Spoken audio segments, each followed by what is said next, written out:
This story is titled, When My Former Girlfriend Intimidated My Current Partner with Lies About My Health Conditions to Break Us Up.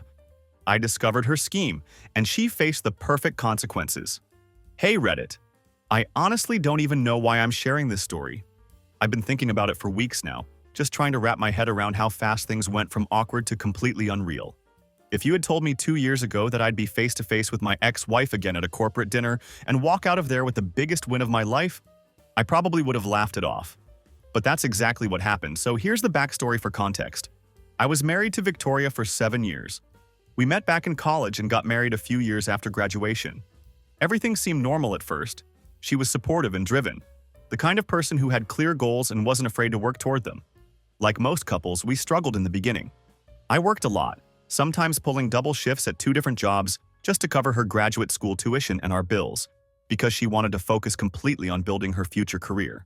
What I didn't realize at the time was that what she was really focused on was sleeping with her boss at her internship behind my back. By the time I found out about the affair, she was already checked out both emotionally and financially. She had systematically drained our joint savings account over several months, filed for divorce before I could even afford to hire a decent lawyer, and somehow managed to spin the entire situation to our mutual friends like I was the problem. According to Victoria's version of events, I was boring, lazy, and completely lacking in ambition. The usual script that cheaters use to justify their behavior. What really stung was losing the house. My grandmother had left it to me, but since I'd never set it up properly in a trust and we were legally married, the court ruled it was shared marital property. Victoria kept the house, and I walked away with a car that barely ran and about 45% of my own savings account. Yeah, I was bitter about the whole thing. Who wouldn't be? But I didn't air our dirty laundry publicly or try to turn our friends against her. I just quietly moved on and focused on rebuilding my life from scratch. Fast forward 4 years, and everything in my life is completely different now. I work as a data analyst and have made several solid career moves that have put me in a much better financial position. Most importantly, I met someone else. Her name is Isabella. She's incredibly smart, way more grounded than Victoria ever was, and doesn't play the kind of power games that used to make my life miserable. We met through work, though she wasn't my boss or anything like that at the time. We were just colleagues who ended up working closely together on several projects. We kept things strictly professional for quite a while, but eventually things just clicked naturally between us. Isabella is the kind of person who makes you breathe easier just by being around her. She's supportive when you need it, focused on what actually matters, and refreshingly drama-free. We got engaged 2 months ago in a low-key ceremony with just us and a few close friends. No big social media announcements. No grand romantic gestures that the whole world needed to see. I deliberately kept it quiet because I didn't want Victoria or anyone else from that toxic chapter of my past to even know about it. Honestly, I figured she was long gone and off living whatever dramatic life she had moved on to. So, 10 days ago, Isabella invited me to this formal dinner that her company was hosting. It was some kind of leadership recognition event, and spouses and fiancés were welcome to attend. She wanted me to come meet some of the people she works with, which seemed like no big deal. Just put on a nice suit, smile, shake some hands, and be supportive. The dinner was held at this elegant conference center ballroom with all the classic touches. Dim lighting, soft piano music playing in the background, everyone dressed in their best suits and cocktail dresses. I didn't know anyone there, which was perfectly fine with me since I wasn't trying to be the center of attention anyway. Isabella got pulled into a few work-related conversations, so I grabbed a soda and found a spot near the windows where I could look out at the city skyline and just observe. That's when I heard her voice cutting through the room like it always did. Loud, confident, and impossible to ignore. Victoria was walking in with some guy wearing a navy blazer, and her voice had that same commanding quality that used to fill every room she entered. Of course, she spotted me almost immediately and walked right up to where I was standing. "Oh wow, Marcus, is that really you?" she said, with this fake, exaggerated giggle, like I was some awkward middle school classmate she'd randomly bumped into at a grocery store. I kept my response simple and neutral. "Yeah, hi Victoria." She looked me up and down with this evaluating expression, like she was appraising a used car she might consider buying. "Still shopping at the discount rack, huh?" she said, with that condescending smirk I remembered all too well. Then she turned to the guy she'd brought with her and said, "Tyler, this is my ex-husband, the one I told you about." Tyler gave me this weird, knowing smirk and said, "Oh, you're that guy." Without missing a beat, I replied, "And you're what? Her third boss, or just the one she actually married this time? Victoria's eyes immediately narrowed, and her tone shifted to something more aggressive. Still bitter, huh, Marcus? But before I could even think of a response, Isabella appeared next to me and asked calmly, "Is everything all right over here?" I looked at Victoria and said, "Just running into the past." Then I turned to Isabella and made the introductions. "Isabella, this is Victoria, my ex-wife. Victoria, this is Isabella, my fiancée." Isabella gave Victoria a polite, professional smile and said simply, "Hi there." But Victoria, being Victoria, couldn't resist the opportunity to get in another dig. "Wow, congratulations to both of you. I mean, you both look really compatible." I could tell that Isabella was holding back her real thoughts, but she maintained her composed demeanor and said, "Actually, I'm the host of this dinner tonight. I'm glad you could make it, but I do need to ask that you please be respectful to the other guests, or feel free to leave if that's going to be a problem." Victoria blinked in obvious surprise. "Excuse me?" she said, like she couldn't believe someone had just set a boundary with her. Isabella kept exactly the same calm, professional tone and explained, "We're here tonight to celebrate our team's growth and achievements, not to entertain personal bitterness from the past. If you can't maintain a civil atmosphere, I'm sure our security team can help you find the exit." Victoria looked over at Tyler like she expected him to jump in and defend her honor or something. "Are you hearing this, Tyler?" she demanded. Tyler shifted uncomfortably and said, That's Isabella. She's the one I told you about, the CEO. You know that moment when you can literally see someone's soul leave their body? That's exactly what happened to Victoria right there in front of everyone. She went completely blank for a few seconds, then her face turned this deep shade of red like her skin didn't know what to do with the embarrassment flooding through her system. She looked back and forth between Tyler, Isabella, and me, just standing there in stunned silence while her brain tried to process what had just happened. Isabella smiled at her again with that same professional warmth and said, "Thanks for coming tonight. You can find the exit by the elevator if you're not feeling well." Victoria mumbled something under her breath, but it wasn't even coherent English at that point. She turned around like a robot that had just short-circuited and dragged Tyler along with her as they made their way across the ballroom. But here's the thing about Victoria. She's never been the type to just awkwardly back off and disappear when things don't go her way. Instead of cutting her losses and leaving quietly, she decided to square up like she was about to deliver some kind of divine revelation that would put us all in our place. She looked Isabella up and down like she was inspecting a questionable return item at a yard sale. Then she said, loud enough for several nearby heads to turn in our direction, "Look, I don't know what kind of story he's told you about our marriage, but Marcus is a complete scam, okay? He's a leech who mooched off me for years, played the victim, and cried broke whenever he couldn't keep up with my career ambitions. You really want to tie yourself to that kind of person? I'm telling you this girl to girl, run while you still can." Isabella didn't even blink. She set her wine glass down on a nearby table with deliberate slowness, looked Victoria dead in the eye, and said with perfect calm, "You really don't know, do you?" Victoria narrowed her eyes suspiciously. "Know what exactly?" Isabella tilted her head slightly, maintaining that same unflappable composure, and said, "That your husband is the actual scam here, and you should probably do some serious digging into his background before you go running your mouth at a dinner you weren't even invited to." The change in Tyler was immediate and dramatic. He went from standing casually beside Victoria to looking like someone had just told him the building was on fire. His posture stiffened. His eyes started darting around the room like he was mentally mapping out the fastest escape routes, and you could practically see the panic washing over him in real time. Then, he suddenly grabbed Victoria by the wrist with this forced, artificial chuckle, like he just remembered they had somewhere urgent to be. "We're going to step out for a minute," he announced to no one in particular. "Good seeing you both." And just like that, they power-walked across the entire ballroom like they were participating in some kind of emergency evacuation drill. Isabella looked at me with a slight smile and asked, "What do you think? Was that too much?" I shook my head and grinned. That was absolutely perfect. We went back to mingling with the other guests like nothing had happened. But I'll admit I was stuck in my own head for the rest of the evening. Not because of Victoria and her predictable dramatics, but because of how completely calm and controlled Isabella had remained throughout that entire confrontation. She'd handled Victoria's aggressive behavior like someone who had dealt with much worse situations and decided this particular drama wasn't even worth getting worked up about. I figured that would be the end of it. Maybe, just maybe, Victoria would crawl back into her little bubble of self-created lies and move on with her life. But I should have known better. That dinner turned out to be just the opening act. The next morning, I woke up to 8 missed calls on my phone. No voicemails, just a series of missed calls that had come in throughout the early morning hours. Then the text messages started flooding in, all from a number I didn't recognize, but I knew exactly who they were from before I even opened the first one. "What did you mean by that?" was the first message. No question mark, no context, just a demand for answers. I didn't respond, so 15 minutes later came. "Don't play games with me, Marcus. I know you and that fiance of yours are trying to poison Tyler and me against each other. You think it's funny trying to ruin my marriage just because you can't handle seeing me happy." I let that one sit in my notifications without opening it. I wasn't about to start a text conversation with someone who thought screaming accusations across a ballroom and insulting my fiance in public was acceptable adult behavior. Then the messages started getting more aggressive and accusatory. "You've always been jealous of my success, and that's exactly what this is. You see me happy and thriving, and you just can't handle it.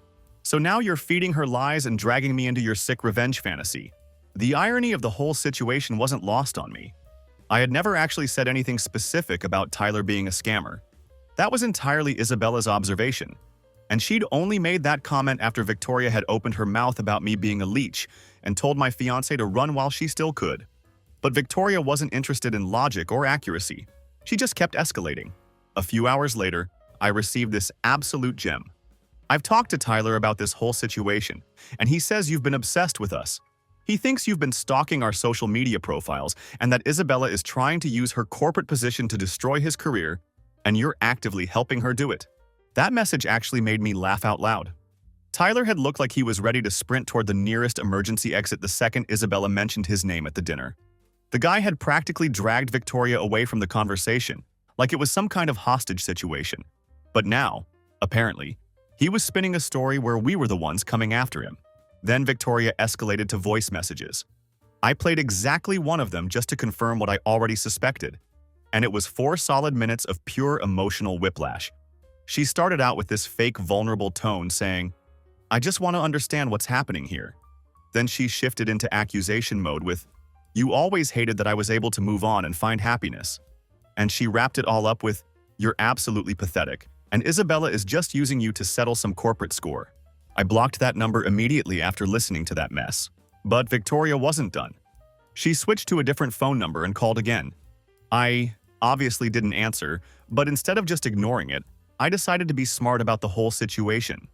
I took screenshots of every single message she'd sent, organized them chronologically, and emailed the entire collection to myself for documentation purposes. If this was going to escalate further, I wanted a clear record of her behavior. Isabella saw everything that was happening. She looked through all the messages and listened to parts of the voicemail, but she didn't even seem angry about it. Instead, she told me something that really stuck with me. This is exactly what happens when someone builds their entire personality around controlling other people. The second that control starts slipping away from them, they completely scramble and lash out at anyone within reach. I nodded and said, "She's obviously trying to bait us into responding, trying to get us to engage with her drama." Isabella agreed immediately. "Good," she said with this calm confidence. "Let her keep digging herself deeper. The more she talks, the worse she looks." Later that same day, Victoria decided to escalate things even further by calling my mother. She told my mom that I was actively trying to destroy her marriage and that I was weaponizing my new relationship to bring down her and Tyler's life together.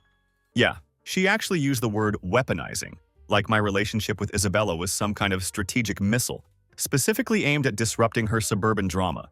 My mom called me completely confused, asking, "Marcus, what's going on with Victoria now?" She sounded really upset and was saying some pretty wild things. I explained the entire situation to her. The dinner confrontation, the flood of angry text messages, the voicemails, everything that had been building up over the past few days. My mom just sighed heavily and said, "I always knew Victoria was a handful during your marriage, but this behavior is just completely pathetic." Here's the thing I was starting to realize. I don't think Victoria was just angry about the dinner. She was genuinely scared. Isabella's comment about Tyler being the scam had hit her way harder than anything else that happened that night. You could see it written all over her face when Tyler grabbed her wrist and physically pulled her away from the conversation. She wasn't confused because she didn't believe what Isabella was saying. She was confused because something deep down inside her actually did believe it, and she didn't want to face that possibility. What Victoria really wanted was for me to tell her that we were just bluffing. That her perfect little life with Tyler wasn't actually unraveling right under her nose, that everything was going to be fine. But I wasn't going to give her that reassurance. She was going to have to figure out the truth about her husband on her own. So Victoria started reaching out to our mutual friends, telling them that I was harassing her and that Isabella was abusing her corporate power to target Tyler personally. She was laying the groundwork for her victim narrative again, just like she had done during our divorce proceedings. She was trying to rewrite the script, make herself look like the innocent party, and rally people to her side before the real story came out. Only this time, nobody was buying what she was selling. Most of our mutual friends had matured over the past few years, and they could see right through her manipulation tactics. A few of them even reached out to me privately to say that her story didn't make sense and that her behavior seemed completely unhinged. What Victoria didn't know yet was that Tyler wasn't just feeling uncomfortable about that night at the dinner. He was actually exposed, and the walls were already starting to close in around him. Isabella had been dealing with multiple complaints about a senior manager making inappropriate comments to female employees for several months leading up to that dinner. The HR department hadn't officially named Tyler yet, but after what happened at the dinner, things started moving very quickly behind the scenes. Isabella didn't tell me all the details right away because she's incredibly professional about these things, but she did quietly forward me an email from HR confirming that there were significant red flags showing up in multiple expense reports. There were also ongoing issues that had been flagged by female staff members regarding inappropriate workplace behavior. Tyler was being watched closely by the company's internal audit team, and he had absolutely no idea that any of this was happening.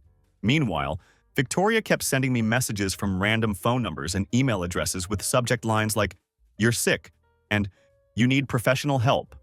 One of them literally just said, "You're going to regret this when the truth finally comes out. We're not the bad guys here. You and your little princess are the ones causing problems." I didn't respond to any of these messages. I just kept saving everything to a dedicated folder and backing up all the documentation. Isabella's advice was perfect. Let her keep talking. People who have to scream that loudly about their innocence are usually just trying to cover up their own cracks. So while Victoria was sending me angry text messages at 2 in the morning calling me a vindictive coward and calling Isabella a corporate witch, something much more serious was developing behind the scenes. Tyler, her supposedly perfect dream husband, was already knee-deep in an HR investigation that he didn't even know was coming his way. Isabella remained professional about the whole situation and didn't share too many details at first, but I could tell by the way she kept archiving Victoria's emails without even flinching that something significant was building. Then one night while we were eating takeout Chinese food on the couch and watching Netflix, she decided to tell me what was really going on. 4 different women have submitted formal complaints about Tyler over the past 8 months, she said matter-of-factly. Inappropriate comments, unwanted attention, and one of them reported that he followed her out to her car after a late evening meeting. I stopped chewing my food and just stared at her. Jesus Christ, seriously? Yeah, she confirmed. And that's just the stuff that actually made it into official paperwork. There's probably more that hasn't been reported yet. I asked if Tyler was being formally investigated, and Isabella nodded. He's being audited by our financial compliance team as well. His expense reports are an absolute mess. He's logged over $18,000 in client dinner expenses that don't match up with any actual meetings that took place. 3 of those supposedly business dinners happened on dates when he was documented as being on vacation. So not only was Tyler apparently making unwanted advances toward his female co-workers, but he was also skimming money from the company through fraudulent expense claims. Brilliant strategy, Tyler. Meanwhile, Victoria kept spiraling deeper into her social media drama. She posted one of those long, vague rants on Instagram, you know the type, where it sounds like it's about toxic people and jealous exes in general, but you just know it's specifically about you. I didn't even follow her account anymore, but someone took a screenshot and sent it to me because they thought I should see what she was saying. The post was this whole dramatic paragraph that ended with something like, "Some people just can't stand to see you happy, but when God closes a door, he exposes the haters for who they really are." Real profound stuff there, Victoria. One of my friends from college messaged me privately later that week saying, "Hey, is Victoria okay?" She DM'd me this morning asking if I thought you and Isabella were planning something against her. It was kind of weird.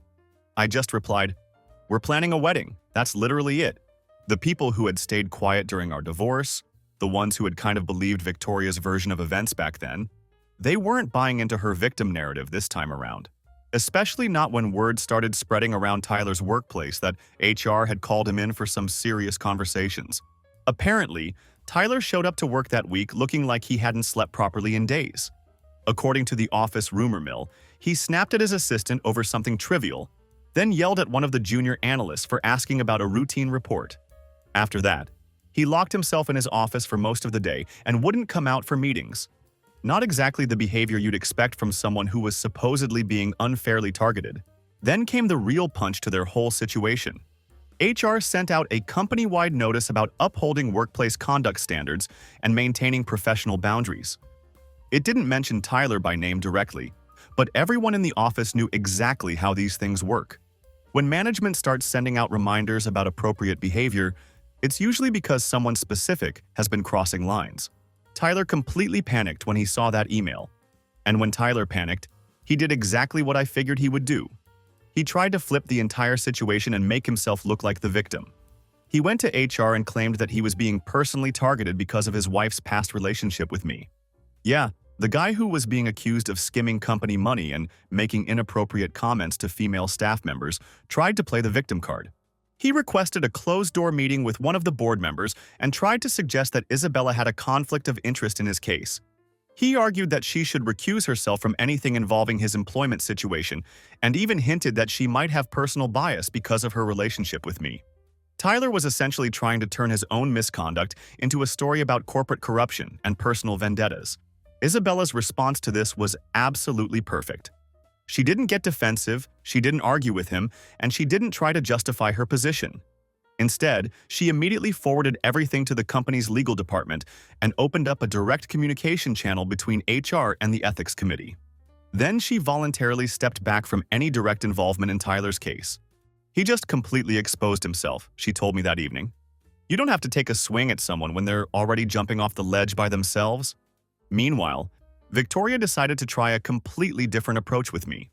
She started sending text messages that were friendly and almost nostalgic, like we were still close friends who just happened to share some history. Messages like, "You always were good at seeing through fake people, Marcus. I know you can see what they're doing to Tyler right now. You know this isn't right." Then she sent, "I'm not saying we still have anything romantic between us, but I need someone who actually knows the real me. Please." I left her on read for all of these messages. I wasn't going to get drawn into her manipulation games, especially when she was trying to use our shared past as leverage. Then, Victoria completely cracked under the pressure. The next day, Isabella received an email directly from Victoria herself. It was almost laughable how poorly written and desperate it was.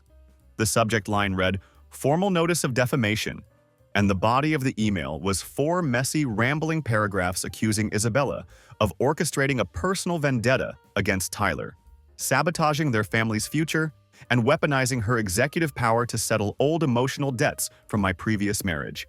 Yeah, Victoria actually wrote the phrase, "weaponizing executive power to settle old emotional debts." She apparently thought she was writing some kind of legal document that would intimidate Isabella into backing down. Isabella's response was beautifully simple. She flagged the email and forwarded it to the company's legal department with a single line. "This is what I'm dealing with." The legal team replied within 12 minutes saying, "Let us handle this situation from here." Later that same night, I got a voicemail from Victoria's mother, someone I hadn't heard from in years. She said, "Marcus, please don't do this to them. I know Victoria made some mistakes during your marriage, but Tyler's a good man. You don't have to ruin his whole career just to get even with her." I didn't even know how to respond to that message. What was I supposed to say? I didn't fire Tyler from his job. I didn't forge fake expense reports. I didn't make him say inappropriate things to his female coworkers. I literally just existed in the same room as him for one evening. But to Victoria and her family, my mere presence in Tyler's professional sphere was apparently enough of a threat to destroy their entire life. The real issue was that me existing happily with someone who was smarter, stronger, and more professionally respected than Victoria. That was the threat she couldn't handle. And now that Tyler's job was genuinely on the line and HR was closing in with their investigation, Victoria was desperately looking for someone to blame for their problems. Unfortunately for her, looking in the mirror wasn't an option she was willing to consider. So Isabella and I decided it was time to stop being polite about the whole situation. Isabella had been dealing with Victoria's emails, passive-aggressive social media posts, and fake legal threats with calm professionalism and grace. But at some point, that calm demeanor starts looking like weakness to people like Victoria. And when people like Victoria get bold and think they can push you around, that's when you remind them exactly who they're dealing with. The turning point came on a Tuesday morning. I was pulling into my office parking lot when I got a simple text message from Isabella that said, "Tyler's being walked out. HR finished their audit and the receipts are solid." I texted back asking if she needed anything from me, and her response made me smile. "Just a screenshot of your face when you see the video later." And yes, there was actually a video. Apparently, someone from Tyler's department had their phone out and filmed him being escorted out of the building by security. In the footage, you can see Tyler carrying a cardboard box with his personal belongings while his employee badge is being deactivated right there in front of all his coworkers. You could hear someone in the background whisper, "He's completely cooked." Here's where things went from embarrassing to absolutely insane. You'd think that after Tyler got escorted out of his job with a security detail, he would just disappear quietly and count his blessings that the company wasn't immediately pressing criminal charges. You'd think Victoria would stop posting dramatic rants about jealous exes on social media and take a break from pretending she was still the main character in everyone else's story. But no, not even close to that level of self-awareness. Instead, 3 weeks after Tyler got fired from his job, Isabella received official legal papers at her office. A lawsuit. Tyler and Victoria were formally suing Isabella for wrongful termination and defamation with intent to cause reputational harm. That's what they had come up with as their brilliant legal strategy. The entire lawsuit was built on the premise that Isabella had fired Tyler for personal reasons and had abused her position as CEO to settle personal grudges because I was her fiancé and Victoria was my ex-wife. According to their legal filing, the whole HR investigation was just an elaborate smokescreen designed to justify getting revenge on Tyler for being married to my ex. When Isabella showed me the legal documents, I actually started laughing because I thought it had to be some kind of elaborate prank. But no, this was their real move. After months of Tyler acting like a sleazy mid-tier manager who couldn't keep his hands to himself or his finances straight, this was the hill they had decided to die on. "Are they actually serious with this?" I asked Isabella, still trying to process what I was reading. "Dead serious," she replied, "but so are we. Isabella's company doesn't mess around when legal action gets involved." The minute that lawsuit hit her desk, she triggered a comprehensive internal audit to prepare for court proceedings. HR, finance, legal counsel, the entire executive team. Everyone started pulling every file, every complaint, every single dollar that Tyler had ever touched during his employment with the company. What they found was honestly worse than even I had expected it to be. Tyler wasn't just careless with company money. He was straight up committing fraud on multiple levels.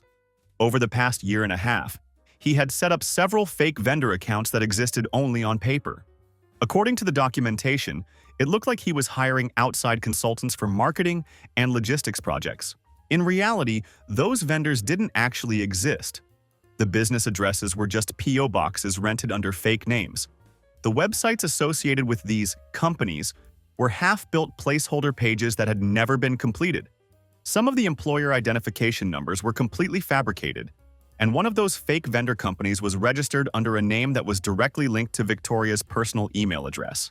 While Tyler was logging fraudulent business expenses through these fake vendors, one of the vendor payments was traced directly to a personal checking account that was under Victoria's name. Her individual checking account, not a joint account with Tyler.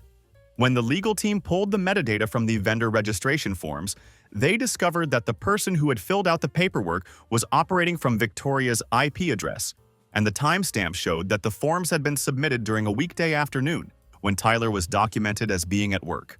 When Isabella showed me this file, she said with complete seriousness, "This isn't just about wrongful termination anymore. This is criminal fraud." But the evidence didn't stop there. The audit also uncovered internal company emails where Tyler had actually bragged to a buddy in the accounting department about working the system. He literally wrote in one email, "They'll never catch me. I just code the charges under client strategy expenses and bury them under legitimate vendor payments." The legal team even found an email where Victoria had replied to one of Tyler's messages saying, "Just send me the invoice template and I'll get it processed through accounting like we did last time." That wasn't accidental participation in her husband's scheme. That was Victoria actively playing middleman in a fake vendor pipeline designed to steal money from Isabella's company. Then there were the calendar logs that completely contradicted Tyler's expense reports. He had claimed business meetings in cities he had never actually traveled to. He submitted receipts for client dinners with people who didn't exist. He even had the audacity to submit a $400 invoice for a supposed client dinner on a weekend when he was documented as being out of town on a personal vacation with Victoria. And yes, there were Instagram photos from that same weekend proving exactly where they had been. Every single document, every receipt, every shady financial move, it all pointed back to the same conclusion. Tyler wasn't just a bad employee who had made some poor judgment calls. He was a straight-up liability who had been systematically stealing from the company, and now his wife was legally tangled up in the whole mess. Isabella sent everything to the firm's legal counsel, and they compiled a comprehensive counter-lawsuit. Not just a legal defense against Tyler and Victoria's claims, they were going after both of them for fraud, breach of fiduciary responsibility, and reputational damage to the company. The countersuit completely flipped the entire case on its head. Victoria had been running her mouth online for weeks, telling anyone who would listen that she was preparing to expose the toxic culture at Isabella's company. She claimed that she and Tyler were innocent victims of corporate bullying and executive abuse of power. Now she was officially listed as a named party in a fraud investigation that could potentially result in criminal charges. Isabella didn't gloat about the situation, didn't post anything on social media, didn't send any snarky messages to Victoria or Tyler. She just let the lawyers handle the legal proceedings and continued going to work every day like nothing had happened. That's exactly who Isabella is as a person. But I wasn't going to stay completely silent this time around. I sent Victoria a direct message, just one simple line. "You sued the wrong person. Should have left us alone when you had the chance." Victoria didn't reply to my message, but the next day I received an anonymous message from what was obviously a burner account. It was probably one of Victoria's friends saying that I was cold and heartless, and that I should have warned Victoria about what was coming. Warned her? She had shown up at that corporate dinner trying to publicly humiliate me. She called me a scam artist and told my fiancé to run while she still could. Then she spent weeks blasting us on social media, calling Isabella corrupt and calling me bitter and vindictive. And now she wanted sympathy when it turned out that her golden boy husband had been stealing money from his employer and using her name to help him do it? I had exactly zero sympathy left for either of them. Tyler got himself a lawyer pretty quickly after the countersuit was filed, but Isabella's company had already submitted their entire investigation file to law enforcement. Just to be clear, Isabella didn't personally press criminal charges against Tyler and Victoria. That's not how the legal system works. Her company submitted all the audit findings to the appropriate authorities, and the district attorney's office took it from there. Once the fake vendor accounts, fraudulent money transfers, and forged employee complaints were all laid out in front of law enforcement, they didn't need much convincing that serious crimes had been committed. When you co-sign fake invoices and your name appears on vendor bank accounts for companies that don't actually exist, that's not something you can just walk away from with a simple apology and a promise to do better. Isabella's legal team was handling everything now, quietly, professionally, and with an overwhelming amount of documented evidence to support their case. Meanwhile, we were finally able to move forward with our lives. The wedding was still scheduled, the house was paid off, both of our careers were going strong, and Victoria had finally run out of people to blame for her own problems. There's something really powerful about watching someone you love stand their ground in the face of adversity. Not with drama or yelling or making threats, but with the kind of calm confidence that says, "I know I'm right and I'm not afraid to prove it." That's exactly how Isabella handled the entire lawsuit situation. Victoria and Tyler had thrown everything they could think of at her. They accused her of abusing her executive power, claimed she had orchestrated a personal vendetta against Tyler, and argued that she had fired him to settle romantic grudges from my previous marriage. Meanwhile, Isabella was spending her days in back-to-back meetings with lawyers, HR representatives, financial auditors, and company executives, laying out the evidence piece by piece like she was building an unshakable foundation. Throughout this entire ordeal, Isabella never complained about the stress, never vented about the frustration, and never even raised her voice in anger. But I could see the weight of it all on her shoulders and in the way she carried herself. She was being accused of the one thing she had never done in her entire professional life, using her position for personal gain. So I decided to clear my entire schedule for that week. I took paid time off, canceled all my meetings, and rescheduled anything that wasn't absolutely essential. Not because Isabella needed me to save her from anything. She was more than capable of handling the situation on her own. But because I wasn't going to sit in the background while she fought a battle that had started with my ex-wife's oversized ego. I handled all the everyday stuff that needed to be done. I made coffee runs, picked up groceries, took care of the dishes and laundry, and made sure there was always food ready when she came home after those long preparation sessions. Nothing heroic or dramatic, just the practical support that lets someone focus on what really matters. One evening, Isabella came home after spending 9 straight hours in legal prep meetings and just collapsed on the couch. I had already ordered her favorite Thai food, set up her favorite mindless TV show, and lit that vanilla cedar candle she loves. She looked at me like she was about to break down emotionally, and I told her, "You're not fighting this alone. You never were." She was quiet for a moment, then said something that really hit me. "I'm actually glad this happened to me instead of you." That made me realize that Isabella had absorbed all this legal and professional heat not just because she happened to be the CEO, but because she had chosen to be in a relationship with me. That made her a target for Victoria's revenge fantasies. The next time someone posted something questionable about the situation online, I decided to respond publicly from my personal account. It was the first time I had ever posted anything public about this entire mess, and I wrote, "Isabella didn't abuse her position for personal reasons." I waited until the court dismissed their lawsuit before saying anything public about this. Isabella didn't fire anyone out of spite. She followed proper protocol, documented workplace abuse, and referred the financial audit to legal counsel. The people screaming about witch hunts were just angry that they finally got caught. Then I added, "And if anyone wants to question her professional integrity again, you can address those concerns directly to me. I've been on the receiving end of lies and manipulation before, and I'm not going to let it happen to Isabella." Meanwhile, Tyler and Victoria's legal team had already tried to delay the discovery process twice. But once the subpoenas started being issued, things moved very quickly. Isabella's lawyers submitted their detailed counterclaim for fraud, misuse of company funds, reputational damage, and attorney's fees. The whole situation had escalated far beyond what Tyler and Victoria had originally bargained for. We finally got a court hearing date, and I have to say, walking into that civil division courtroom downtown was surreal. Tyler looked absolutely terrible.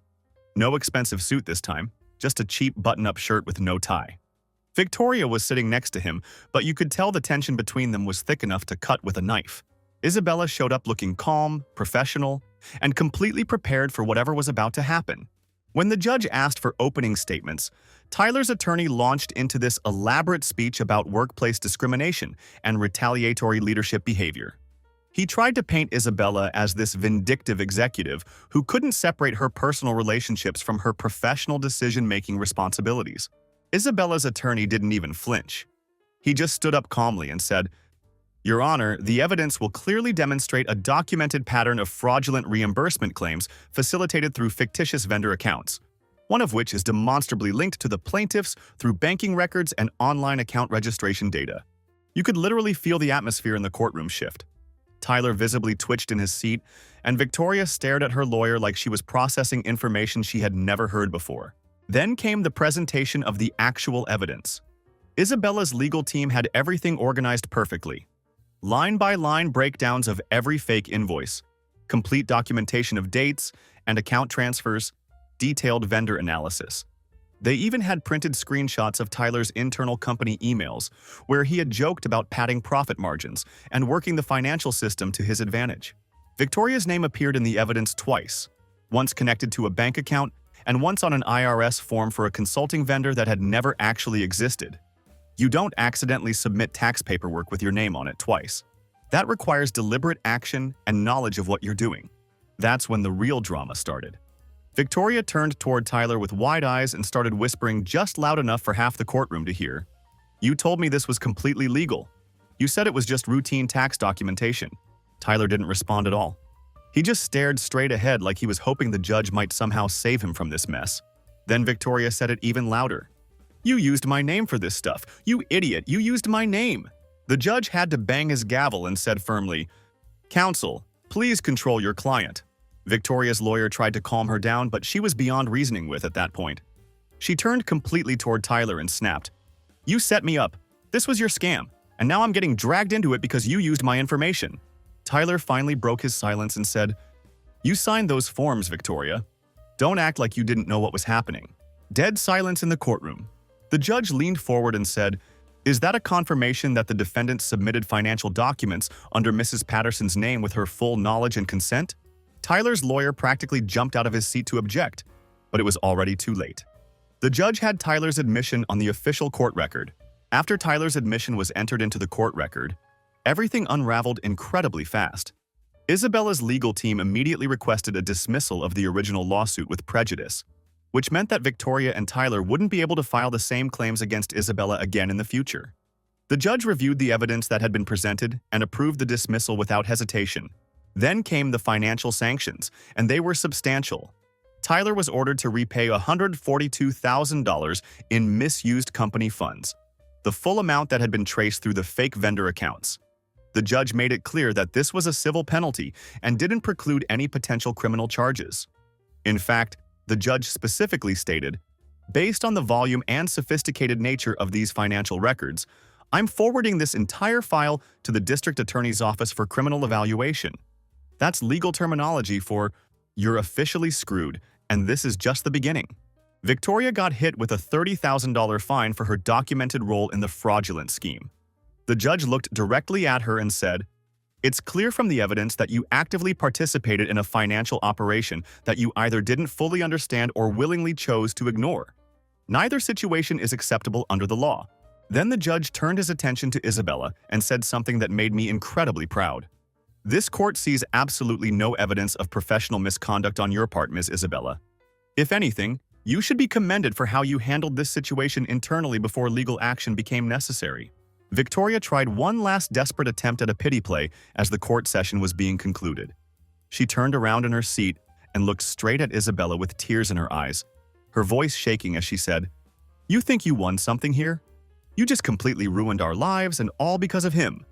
She pointed at me like I was somehow responsible for Tyler's criminal behavior. Isabella didn't even look up from the legal documents she was organizing. She just said in that same calm, professional tone, "I didn't ruin anything. You both did that to yourselves." That was it. Tyler stormed out of the courtroom without saying another word to anyone.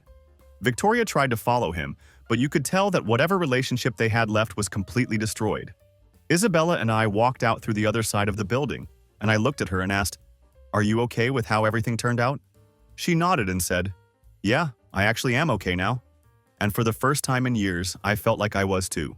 A few days later, I wanted to provide a quick update since several people had been asking what happened after all the court proceedings were finished.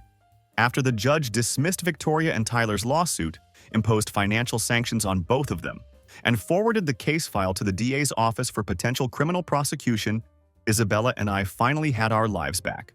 No more legal threats hanging over our heads, no more angry voicemails and text messages, no more fake social media drama, just peace and quiet. It felt strange at first, like stepping outside after a tornado and realizing that your house was still standing and everything important was still intact. That Friday evening, we sat down with Isabella's parents over dinner at our house and finally picked an official date for our wedding. No complicated guest list debates, no elaborate vision boards, no stress about making everything perfect. Just us making a simple decision together. We chose October 14th, early fall weather, when it would be cool and comfortable for everyone. 3 days after we set our wedding date, I got a text message from an old mutual friend who apparently still follows Victoria on social media. The message said, "So I heard Victoria is divorcing Tyler, and from what I can see, it's getting pretty brutal." I wasn't surprised by this news. Honestly, I'd been expecting it to happen much sooner than it did. Once the judge had officially listed Victoria as a participant in the fraud case and Tyler got hit with that massive repayment order, the cracks in their relationship became impossible to ignore. According to what I heard through the grapevine, Tyler was blaming Victoria for not providing better cover for his activities, while Victoria was accusing Tyler of deliberately trapping her in a criminal situation without her full understanding of what was happening. It was classic blame ping pong, both of them desperately trying to avoid taking responsibility for their own actions. The interesting part was that Victoria filed for divorce first. She officially listed irreconcilable differences and financial deception as the primary reasons for ending the marriage. Word around town was that she was trying to claim Tyler had misled her about the vendor account situation and had used her personal information without her complete consent.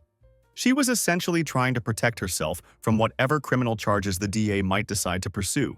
But Tyler wasn't planning to take the fall alone. His divorce attorney had already filed a response claiming that Victoria was a willing participant in setting up and managing the fraudulent accounts, and that she had full access to all the financial information in question. So now, they were fighting each other in divorce court, while also potentially facing criminal charges together. Victoria tried to clean up her social media presence again. She wiped most of her profile, deleted a bunch of old posts, and turned off the comment sections. But the damage to her reputation was already done. Everyone in our shared social circle knew the truth about what had happened. And even the people who used to take her side during our original divorce drama were keeping their distance this time. One of our mutual friends actually DM'd me the other day and said, "I have to admit, you handled all of this way more patiently than most people would have. I'm really glad to see that things turned around for you the way they did." It felt good to read that kind of validation. Meanwhile, Isabella just finished wrapping up a major internal expansion project at her company, and the board of directors voted her in for a second term as head of operations. She doesn't post about her professional accomplishments on social media. She just focuses on doing excellent work and lets the results speak for themselves. I promised I'd come back with another update about Tyler's criminal case when more information becomes available. But then, something unexpected happened that made me want to write one more update. 3 significant things occurred this week. One was related to Tyler's legal situation, another was about Isabella's career, and both reminded me just how far we've traveled from that ridiculous corporate dinner where this entire mess originally started. Let me start with Tyler, because his situation just got significantly worse. I received a text from someone who still works at Isabella's company, and he told me that the district attorney added 3 additional criminal charges to Tyler's case this week. One was intent to defraud using falsified business records, and another was unauthorized access to internal computer systems. Apparently, when law enforcement did a more comprehensive analysis of Tyler's work laptop, they discovered that he had been editing old contracts and artificially inflating numbers in shared financial reports to help hide the fake vendor payments. The most damaging evidence was a collection of internal chat logs showing Tyler instructing a junior employee to approve an invoice for a vendor that didn't actually exist. When she asked reasonable questions about the legitimacy of the transaction, Tyler told her, "Don't make this complicated. This is how real managers handle business." Real managers indeed. The judge who was reviewing Tyler's case denied his attorney's request for house arrest while awaiting trial. So Tyler is officially looking at potential jail time. And with these new charges, it's not going to be a slap-on-the-wrist kind of sentence. Victoria's divorce lawyers have already incorporated this new criminal information into her divorce filings. She's desperately trying to separate everything legally and financially before Tyler's sentencing comes down. But it might be too little, too late. She's scrambling like her entire future depends on it because, honestly, it kind of does. I know that Isabella deserves something much better than just peace and quiet after everything she's been through. She deserves to have her dreams come true. So I decided to do something special for her that I'd been planning for months. Isabella has always been passionate about architecture and interior design. She sketches building layouts, custom room designs, and detailed interior concepts in her personal journals during her free time. It's never been related to her work. It's just something she does when she wants to relax and be creative. One evening a few years ago, she mentioned offhandedly, "If I ever made enough money to do whatever I wanted, I'd build a house completely from scratch. No architect, no pre-designed plans, just my ideas brought to life. Every single line, every wall, every light switch would be exactly what I envisioned." So I made that dream a reality for her. I bought a plot of land on a quiet hill that overlooks the valley she always says makes her feel calm whenever she drives past it. I worked with a local developer to set up a private design-to-build project under her name, fully funded and ready to go. Then I hired a professional 3D rendering specialist and gave him copies of Isabella's past sketches from her journals. He turned them into comprehensive architectural previews of what her custom dream house could actually look like, right down to the specific tile choices in the kitchen and the view from the home office. I put everything together in a professional presentation folio. Detailed blueprints, 3D renderings, the official land deed, construction timelines, everything she would need. I wrapped it all up in a blank leather journal, and on the first page I wrote, "Design every single inch however you want it. I'll build the walls to hold your vision." She came home to a dinner that I had cooked myself, with absolutely no idea what was waiting for her. She sat there in complete silence for what felt like a full minute after opening the folio, just processing what she was looking at. Then she looked up at me and said, "You bought land? You actually bought me land?" I nodded and said, "You gave me the life I never thought I'd be able to have. So now you get to build the one you've always dreamed of." Then she hugged me harder than I've ever been hugged by anyone in my entire life. So now, Isabella is taking her time designing our future home, exactly the way she deserves to approach something this important. We're keeping our wedding celebration small and simple, focused on what actually matters. Tyler's criminal trial is scheduled for next month. Victoria's divorce proceedings are turning into a complete circus, but I've stopped checking in on their drama. We're building something real now, and Isabella is the architect of everything I care about in this world. Final update. Hey everyone, I'm back with what I expect will be my final update on this whole situation. I didn't anticipate having to write another chapter, but things kept developing faster than Isabella and I could even plan our honeymoon. 3 major developments happened this week, one concerning Tyler's legal case, another about Isabella's career recognition, and both served as powerful reminders of just how far we've come from that ridiculous corporate dinner where this entire drama originally began. Let me start with Tyler's situation, because it somehow managed to get even messier than we thought possible. I received a text message from someone who still works at Isabella's firm, and he informed me that the district attorney's office added 3 additional criminal charges to Tyler's case this week. The new charges included intent to defraud using falsified business records and unauthorized access to internal computer systems. Apparently, law enforcement conducted a much deeper forensic analysis of Tyler's work laptop and discovered that he had been systematically editing old contracts and artificially inflating dollar amounts in shared financial reports. The purpose was to help conceal the fake vendor payments and make the fraudulent transactions blend in with legitimate business expenses. But the most damaging piece of evidence they uncovered was a collection of internal chat logs that showed Tyler directly instructing a junior employee to approve and process an invoice for a vendor that absolutely did not exist. When this junior employee asked completely reasonable questions about the legitimacy of the transaction and requested additional documentation, Tyler's response was documented as, "Don't make this more complicated than it needs to be." This is exactly how real managers handle business operations. Yeah. Real managers. That's definitely going to look great in front of a jury. The judge who was overseeing Tyler's case officially denied his defense attorney's request for house arrest while awaiting trial. So Tyler is now officially facing the very real possibility of significant jail time. And with these new felony charges added to his case, it's definitely not going to be the kind of slap-on-the-wrist sentence that white-collar criminals sometimes manage to negotiate. Victoria's divorce attorneys have already incorporated all this new criminal information into her divorce proceedings. She's desperately trying to legally and financially separate herself from Tyler before his eventual sentencing, but it's probably too late at this point. She's scrambling to protect herself like her entire future depends on the outcome because, honestly, it probably does.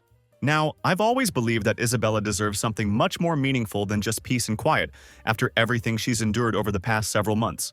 She deserves to see her dreams actually come true. So I decided to do something for her that I'd been secretly planning for quite some time. Isabella has always been deeply passionate about architecture and interior design. She spends her free time sketching detailed building layouts, custom room designs, and elaborate interior concepts in her personal journals. This creative outlet has never been connected to her professional work. It's purely something she does when she wants to relax and let her imagination run free. One evening several years ago, she mentioned casually, "If I ever made enough money to do whatever I wanted without any restrictions, I would build a house completely from scratch. No hired architect, no pre-designed floor plans, just my own ideas brought to life exactly the way I envisioned them. Every single line, every wall placement, every light switch would be positioned exactly where I want it." So I made that dream into a reality for her. I purchased a beautiful plot of land situated on a quiet hillside that overlooks the valley. She always says makes her feel peaceful whenever she drives past it on her way to work. I collaborated with a reputable local developer to establish a private design-to-build project under Isabella's name, completely funded and ready to begin construction whenever she's ready. Then, I hired a professional 3D architectural rendering specialist and provided him with copies of Isabella's personal sketches from her design journals. He transformed her hand-drawn concepts into comprehensive, detailed architectural previews of what her custom dream house could actually look like when built. The renderings included everything from the specific tile selections in the kitchen to the precise view she would have from her home office window. I organized everything into a professional presentation portfolio, detailed construction blueprints, photorealistic 3D renderings, the official property deed, projected construction timelines, material specifications, everything she would need to understand the full scope of the project. I wrapped the entire portfolio in a beautiful blank leather journal, and on the very first page I wrote, "Design every single inch however you want it to be. I'll build the walls to hold your vision." Isabella came home that evening to a dinner that I had prepared myself, with absolutely no idea what surprise was waiting for her. After she opened the portfolio, she sat there in complete, stunned silence for what felt like a full minute, just trying to process what she was looking at.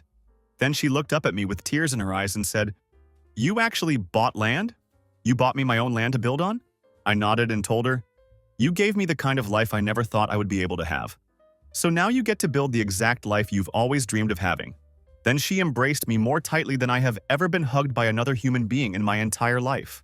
So now Isabella is taking her time carefully designing our future home, approaching it with exactly the thoughtfulness and attention to detail that such an important project deserves. We're planning to keep our wedding celebration small and intimate, focused on what actually matters to us rather than trying to impress other people. Tyler's criminal trial is scheduled to begin next month, and Victoria's divorce proceedings are apparently turning into a complete public spectacle, but I've completely stopped checking in on their ongoing drama. We're focused on building something meaningful and lasting now, and Isabella is the architect of absolutely everything I care about in this world.